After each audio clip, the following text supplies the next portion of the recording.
ওই কিরে মধু মধু এই কথাটা কয়ে একটা লোক ভাইরাল হয়েছে। ভাইরাল কে করছে? আপনি আর আমি। আমরা এটা নিয়ে ট্রোল করছি, মজা করছি, যা না তা করছি।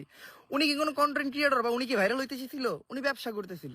একটা পুরুষ মানুষ তার পরিবার চালানোর জন্য কতটা পরিশ্রম করে একবার ওনার দিকে আমাদের শেখা উচিত। বাট না, আমরা কোন একটা টপিক পেলে আমরা সবাই মজা করি। ঠিক আছে, আমরা অনলাইনে মজা করি, এইটা পর্যন্ত ঠিক আছে।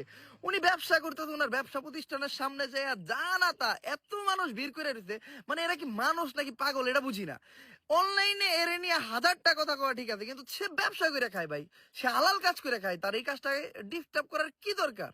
আর এই দেশে হলুদ সাংবাদিক যে কি পরিমাণ বাড়ছে এটা বইলা বোঝানোর মতো না। একটা মাইক হাতে নিয়ে যায় পারে না যে মানুষের মুখে ঢুকাই দিতে। যে যখন বাইরে লইবে এরা তার কাছে যাবো, পরিবেশ পরিস্থিতি ভালো থাকবে খারাপ থাকে এদের কাছে ইন্টারভিউ দিতে হইব, এরা বীর করে যাইবো, অনেকজন যাইবো। আর আপনি যখন একবার ট্রেন্ডিং থেকে চলে যাবেন তখন এরা আপনাদের চুল দিয়ে গুনবে না, নতুন যে আবার ট্রেন্ডিং আসবে এরা তার পিছিয়ে দৌড়াবে। এটাই হলো আমাদের দেশের হলুদ সাংবাদিকদের নিয়ম।